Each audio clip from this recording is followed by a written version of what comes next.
Bismillahirrahmanirrahim. Assalamualaikum. Halo teman-teman, saya Utami. Sekarang saya mau share tentang kemarin prosedur pengalaman saya, prosedur kepulangan dari Taiwan ke Indonesia. Jadi lumayan berliku-liku juga dari mulai proses booking tiket, karena sebenarnya saya sudah booking tiket itu seminggu sebelum saya ujian proposal. Jadi bulan apa ya, berarti bulan April itu saya sudah booking tiket.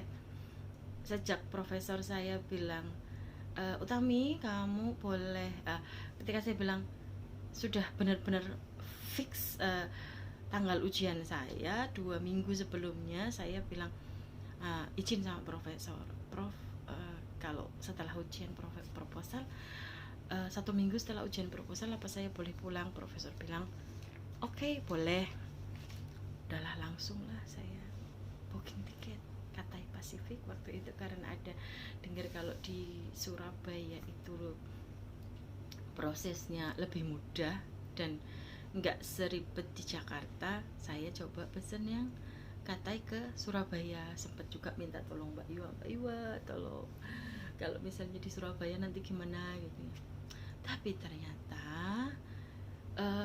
berapa ya, sekitar 1 minggu atau 2 minggu setelah saya booking itu, dari maskapainya mereschedule bookingan saya itu sampai 3 kali. Jadi yang tadinya saya itu booking tanggal 1 Juni itu di reschedule jadi 3 Juni, habis itu di reschedule lagi jadi 6 Juni, setelah itu di reschedule lagi jadi tanggal 9 Juni. Oke, habis itu udahlah, nggak pakai babibu lagi, saya refund. Terserah nanti uangnya balik kapan, yang jelas karena saya nggak bisa pulang lama-lama, saya udah pingin pulang, udah ya pokoknya sudah pingin pulang gitu. Habis itu udah diem aja sambil ngamatin tiket, kenapa kok tanggalnya masih jauh tapi sudah bolak-balik di reschedule. Jadi saya sempat ngamatin dari China Airlines itu, sebelum saya pulang itu sempat mereka itu punya flight direct Taoyuan Jakarta itu seminggu 2 kali. Habis itu makin deket tanggal saya pulang itu jadi seminggu sekali. Habis itu gak ada. Jadi saya mikir kok berubah-berubah ya. Habis setelah itu saya juga ingat Bu Winda, kalau nggak salah Bu Winda itu pulang, itu beliau benar-benar gosyo. Jadi tanpa ada pemberitahuan apa, tiba-tiba pulang gitu. Saya lagi masak di dapur, Bu mau kemana? Pulang. Hah? Kok cepet banget? Iya, soalnya suami saya nyuruh saya pulang gitu. Oh oke. Kayaknya saya bisa coba nih pulangnya. Maksudnya pesennya itu deket-deket tanggal pulang. Jadi saya coba, oke, sambil saya ngamati tanggal berapa, ini masih ada flight tanggal berapa, sambil saya ngamati, tanggal 1 Juni masih ada, oke lah, keep lah, tinggal nyiapin duitnya aja. Habis itu udahlah, sudah habis ujian. Setelah ujian itu hari yang sama profesor masih ngajak meeting malam-malam. Aku bilang, ya Allah profesor, bener-bener nggak ngasih saya istirahat, langsung jadi di hari yang sama saya harus ngebut revisi dan diskus macem-macem. Tapi saya gunakan kesempatan itu juga untuk tanya ke beliau, Prof aku mau pulang, boleh ndak gitu, Selasa besok. Beliau langsung bilang oke gitu, tapi make sure semuanya kewajiban kamu selesaikan sebelum kamu pulang, terutama nilai-nilai dari committee member, report, dan progress revisi sama manusia. Mau bilang oke, saya siap mengerjakan semuanya. Habis itu udah, tapi sepertinya karena beliau tahu saya mau pulang, itu justru semakin intens. Hampir setiap hari meeting, sampai hari H-1 saya mau pulang, harapan saya tuh saya masih bisa packing, karena saya benar-benar belum bisa packing. Itu beliau ngajak meeting, saya ingat banget, jam 10.45 malam sampai jam setengah 1 malam. Jadi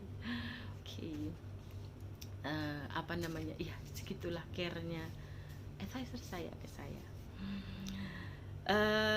Jadi kesimpulannya tadi, untuk booking flight sebenarnya saya sarankan buat teman-teman untuk tidak terlalu booking flight jauh-jauh hari, karena sepertinya mereka itu akan melihat seberapa banyak hari itu yang terbang, yang booking di tanggal yang sama. Seperti kemarin ketika saya pulang itu dalam satu pesawat cuma ada 5 orang, serius, cuma 5 orang, 4 dari Spain dan 1 Indonesia dari saya, dari Indonesia saya. Itu benar-benar satu pesawat itu dengan segitu banyak flight attendants cuma 5 penumpangnya. Saya sampai sedih ya, maksudnya ya Allah, pesawat segitu besar gitu, nggak bisa dibayangkan gimana mereka itu benar-benar struggle di masa pandemik seperti ini. Kemarin saya booking Scoot ke Jakarta dari Taoyuan ke Jakarta karena nggak ada yang direct flight, benar-benar nggak ada. Yang China Airlines yang tadinya ada itu ketika saya mau booking itu sudah nggak ada juga. Jadi ya udahlah, yang paling cepat yang cuma 1 transit itu Scoot, transit sekali di Singapura, transit 10 jam. Tapi kemarin itu ada beberapa pilihan sih, ada yang sampai 19 jam, 23 jam. Ya, kalau saya pikir itu yang tercepat itu transit 10 jam di Singapura. Jadi dari Tainan ke Taoyuan naik U-Bus, 1 bis juga saya cuma sendirian. Jadi benar-benar kemarin tuh seperti traveling alone yang bener nggak punya temen, tengok-tengok nggak ada orang. Kalau di Taiwan kan memang dari U-Bus kita nggak boleh makan di dalam bis, jadi memang dikasih tahu sebelum naik bis itu kalau kita butuh minum, butuh makan, itu makan minum sebelum naik bis. Terus U-Bus juga yang tadinya setiap 15 menit 30 menit ke bandara itu ada, saya kemarin pesan tiket 2 hari sebelum saya pulang. Itu di sana mereka bilang jadwal untuk ke bandara itu 2 jam sekali, 6 AM, 8 AM, 10 AM dan seterusnya.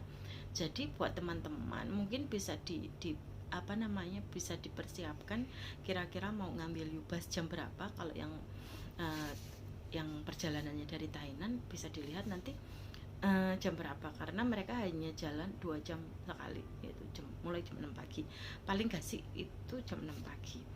Kemudian nanti ke Chongli, di Chongli seperti biasa nanti kita transfer, yang ke bandara nanti kita akan diantar langsung ke terminal mana. Nanti di Chongli ditanya terminal mana gitu, nanti kasih tahu aja kita ke terminal 1. Kemarin saya ke terminal 1, nanti diantar ke terminal 1.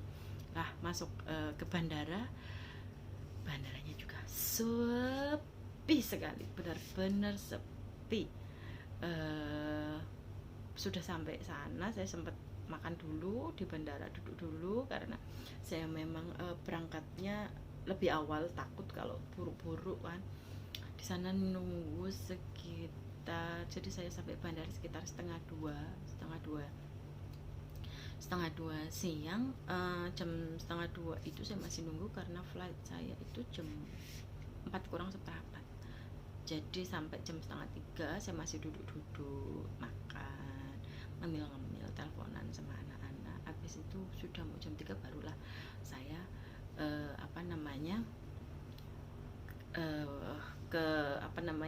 ke tempat boarding bus itu, masukin ini koper-koper ya. Di Scoot itu kemarin saya dapat bagasi 25 kilo dan 10 kilo hand carry. Yang hand carry itu mereka bilang cuma boleh cuma boleh dengan 2 tentengan. Jadi karena saya punya koper kecil dan ransel, itu 1 tentengan. Sebenarnya tentengan yang 1 itu isinya cuma sepatu sama boneka sama bantal dan jaket. Tapi mereka bilang enggak boleh kalau 3 tas, jadi cukup 2 tas yang jumlahnya 10 kilo dan 1 bagasi. Udahlah, itu cuma boneka-boneka kan saya masukin ke ransel. Kemudian bantal leher tak cantelin di ransel, di ransel saya, jaket saya pakai.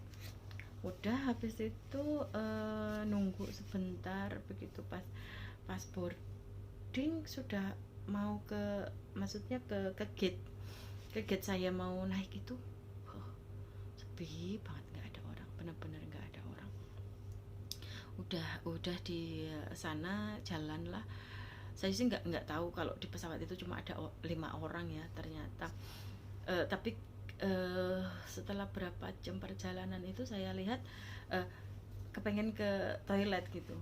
Pas jalan ke toilet saya baru terpaku, pesawat ini kosong, nggak ada orangnya, cuma ada sih ujung kanan saya, terus belakang saya agak jauh, depan saya agak jauh itu ada orang asing. Jadi apa ya, ya itu sih kemarin cerita di pesawat.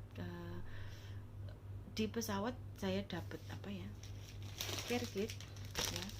Care kit ini isinya kemarin buka aja ya, karena kemarin dua kali apa namanya naik pesawat, jadi di pesawat itu kita dikasih ini, ada care kitnya itu isinya satu itu ada surgical mask, kemudian hand sanitizer, boy guys, sama ini apa ya, Kiyose, ini untuk wipes aja sih, tisu basah yang ada disinfektannya.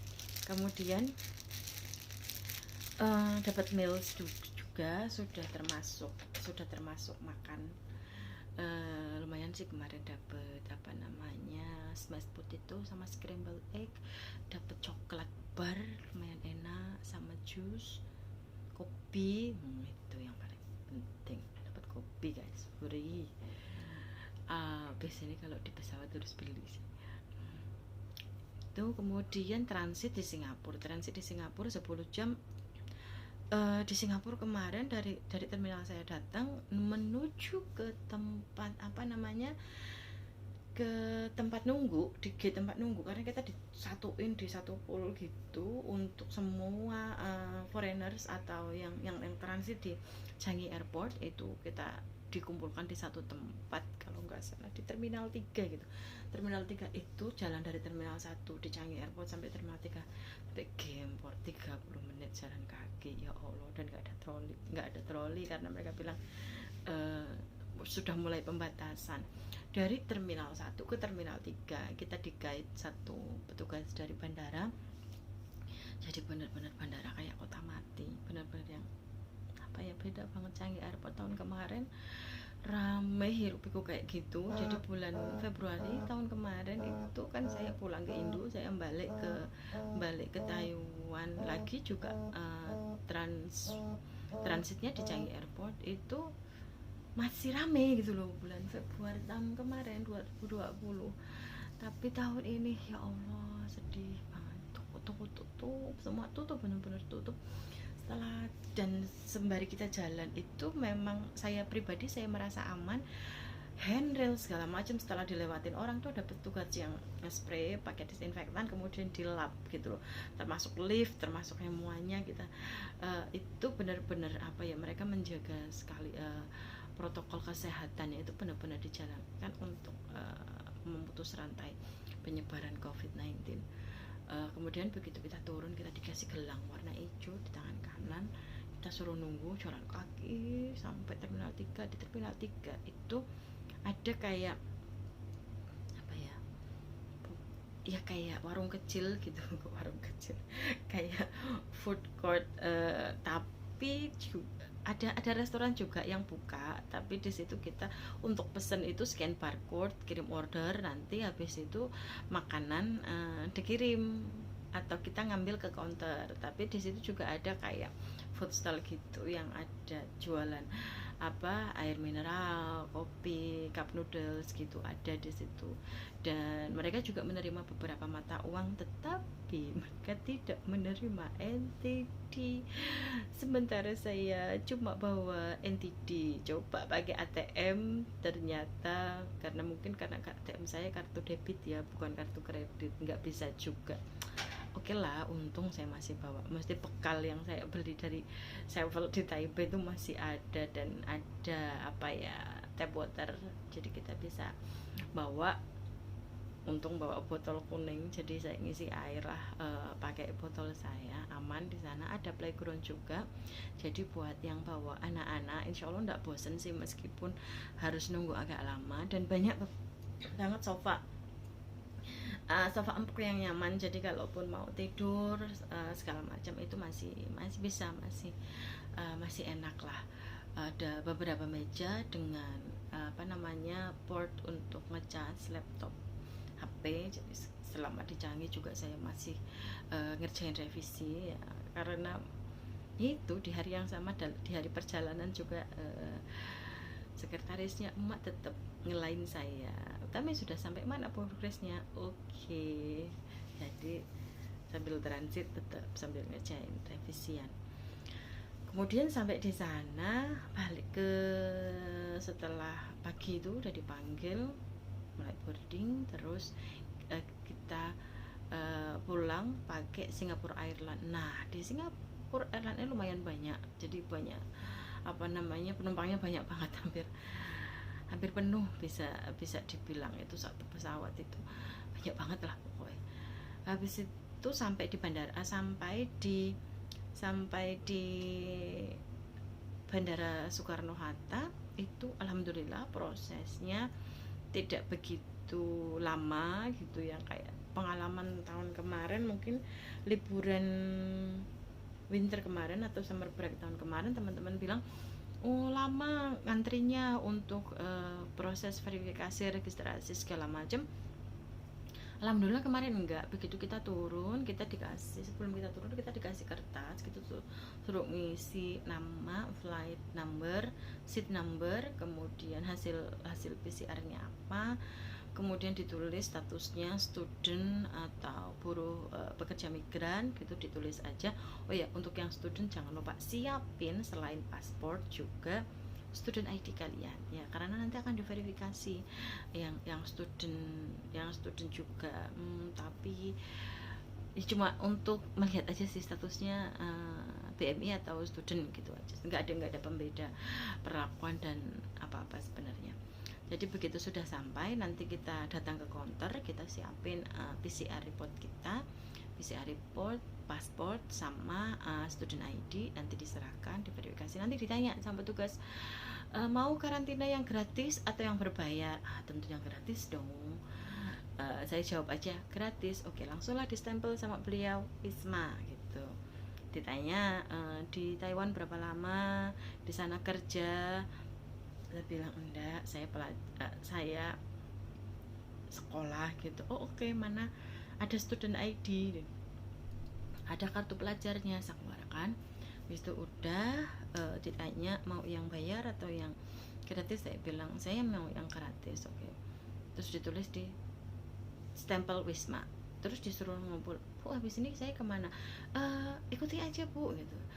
Sama petugas. Kita keluar, habis keluar kita ngambil bagasi dulu. Habis ngambil bagasi, keluar kita ngambil bagasi, itu di luar sudah banyak bapak-bapak TNI gitu.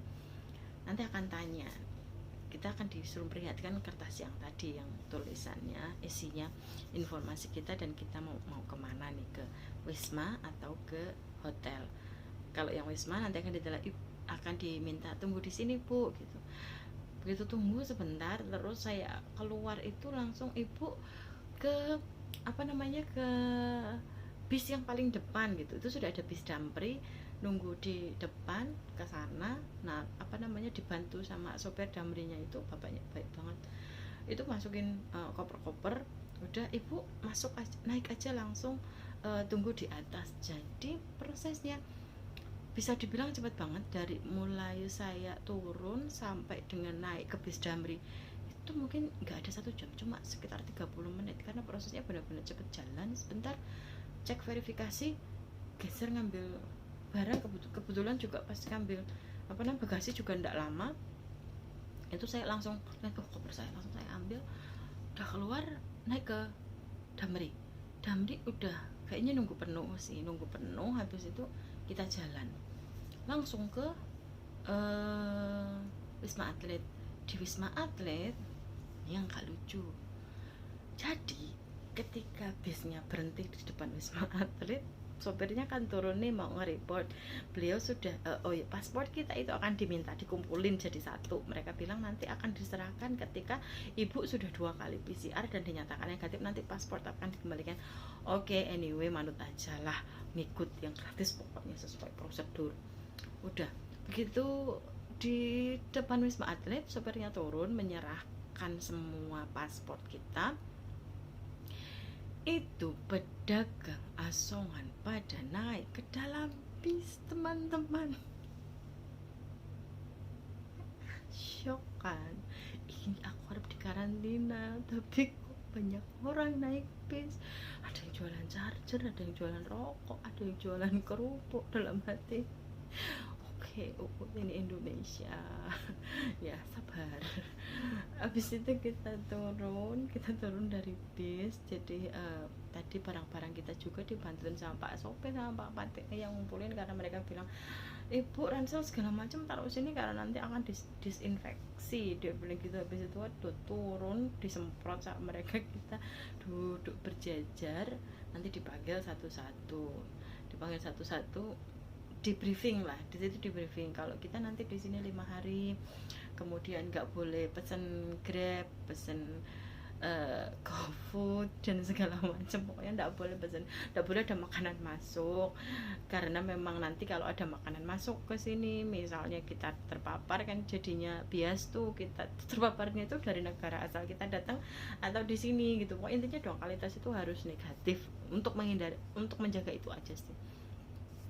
Habis itu oke lah, begitu udah tes kita, begitu udah tes, ini buat penting buat teman-teman yang pengen pulang rombongan atau yang pulang bersama keluarga, ini penting banget. Ketika nanti dites swab itu kita kan berjajar tuh, nanti petugasnya bilang ibu cari teman 3-3 ya gitu, karena cari teman sekamar gitu. Jadi buat teman-teman yang pulang rombongan 3 orang, kalau mau pulang rombongan kelipatan 3 ya, biar satu kamar bisa sama teman sendiri gitu loh. Kalau misalnya sama keluarga itu mereka memang encourage untuk satu kamar. Jadi karena memang ini lokasinya benar-benar kayak studio gitu, nanti di satu studio ini tuh kalau nggak satu keluarga ya sama teman-teman gitu kan.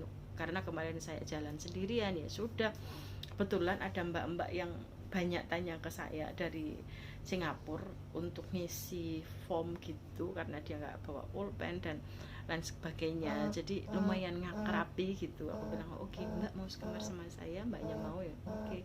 Terus ada satu teman lagi itu dia belum punya teman, jadi saya tawarin, mbak mau tah sama kita gitu. Akhirnya kita bertiga.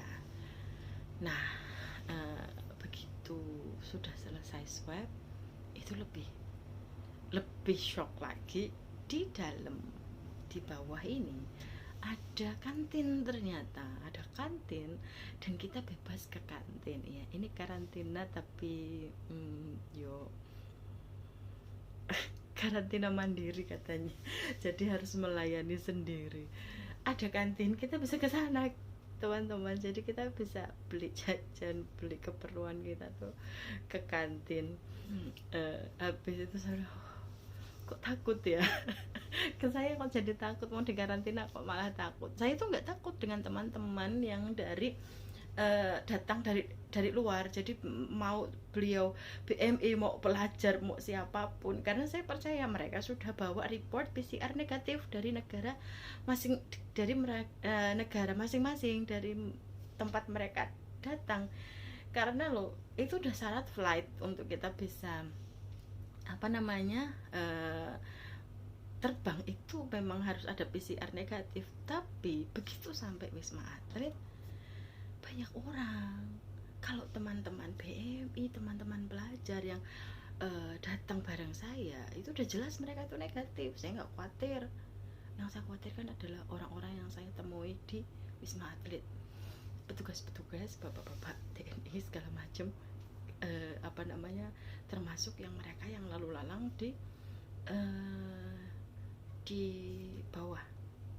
Itu benar-benar saja nih saya takut gitu. Tapi ya memang seperti itu mungkin ya, apa namanya, situasinya di sini, karena kita loh nggak tahu mereka habis dari mana saja, ketemu siapa saja, apakah dari mereka juga ada yang karier. Jadi ya itu sih, jadi selama di sini bener-bener jubel neng kamar. Kemarin itu sempat sekali turun karena tisu basah saya habis, tapi bener-bener turun tuh pakai masker, bawa disinfektan. Rodo Parno. Habis itu udah coba di kamar ngambil makan, kita ke depan lift, kebetulan saya di lantai 10 gitu. Setiap ngambil makan, jam makan itu kita bisa ngambil di depan lift, kemudian ada di tiap lantai itu ada dispenser air panas, air dingin gitu. Jadi sebenarnya fasilitasnya sih menurut saya luar biasa bagus, cukup lah buat saya, bahkan kamarnya jauh lebih bagus dari apartemen saya di Taiwan. Untuk satu kamar itu bertiga ya, jadi begitu kita naik, kita sudah 3 orang nih, dikasih satu kunci. Nah nanti begitu masuk itu bentuknya kayak studio gitu, ada ruang tamu, ada dapur, kamar mandi. Jadi ruang tamu, dapur, kamar mandi kita sharing, ada tempat jemuran juga. Kemudian ada 2 kamar, ada 2 pintu kamar di dalam, satu kamar 1 bed, satu kamar lagi 2 bed. Nah kebetulan karena saya yang pegang kunci, saya yang buka pintu. Oh oke, ini satu kamar ada 1 bed, udah saya masukin koper saya ke situ. Jadi mbak saya di sini ya gitu, mereka oke, mereka di kamar samping. Seperti itu. Tadi ada yang tanya juga, Bu, apa dibedakan antara teman-teman yang pelajar sampai PMI? Di sini nggak dibedakan, mau PMI mau pelajar sama saja, selama kita pilihnya yang gratis berarti ya kita akan dibawa ke Wisma Atlet. Tapi mungkin teman-teman nggak perlu khawatir karena benar-benar di sini itu apa ya, bersih. Dan mungkin yang agak takut sih itu sih ya banyak orang aja lalu lalang. Jadi setiap kali ketemu orang ya memang bolak-balik pakai hand sanitizer, selalu pakai masker ya. Itu aja sih kalau nggak salah.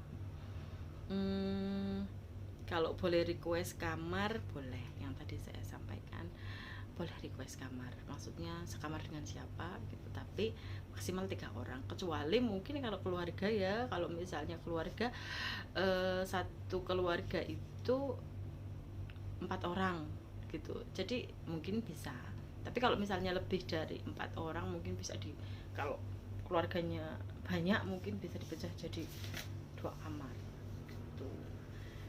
Kita dapat 3 kali makan gratis, 2 kali PCR gratis. Kemarin PCR pertama itu pas datang, yang kedua itu sudah saya itu kemarin pagi jam 3 pagi. Saya nggak tahu sih kenapa hari Sabtu, mungkin karena kalau hari Minggu petugasnya nggak ada. Kurang tahu, karena tidak ada penjelasan sama sekali, dan report PCR hari pertama pun saya tidak dikasih tahu. Jadi ya udahlah, manut aja, jangan terlalu banyak bertanya, nanti malah apa ya, dikiranya macam-macam. Ikuti peraturan aja. Ketika tanya kenapa 5 hari, nggak tahu kenapa 5 hari, tanya sama pemerintah kenapa kok 5 hari. Karena idealnya kan 14 hari dan benar-benar strict karantina. Kalau dengan melihat kondisi Indonesia sekarang sih, kalau menurut saya justru karantina di hotel ataupun karantina di tempat seperti ini, kalau buat yang orang Indonesia asli ya, itu wasting money, nggak cost efektif lah menurut saya. Karena apa ya, pertama kita sudah bawa report negatif dari negara kita datang, kemudian kita juga akan pulang ke tempat kita nanti. Misalnya kayak saya harus ke Pekalongan, habis ini saya harus ke Pemalang, ini loh masih perjalanan jauh lagi. Kenapa saya harus berhenti di Jakarta karantina 5 hari? Kenapa nggak go straight? Saya negatif loh, dan report saya negatif, istilahnya hari itu masih berlaku. Saya berhenti di sini ataupun berhenti di rumah itu ketika saya langsung straight ke rumah, itu chance saya terpapar akan semakin kecil. Itu menurut pendapat saya pribadi, tapi mungkin pemerintah punya consideration yang lain ya. Jadi itu sih, kalau mungkin buat foreigners oke lah. Kalau buat foreigners yang datang ke Indo memang kita harus sangat strict ya, terutama negara-negara yang sekarang kasusnya semakin tinggi. Tapi kalau di Indonesia sepertinya tidak ada pembeda, mau datang dari negara mana saja, mau dari India, mau dari Taiwan yang kasusnya sangat-sangat beda, sama saja berlakuannya teman-teman. Jadi ya oke, yang penting sebagai warga negara Indonesia kita tetap patuhi peraturan yang ada. Itu saja dari saya. Kalau misalnya masih ada pertanyaan teman-teman, silakan nanti bisa WhatsApp saya atau di Instagram saya ya, DM saya. Itu saja, stay safe. Buat yang lagi mempersiapkan perjalanan pulang, semoga lancar ya.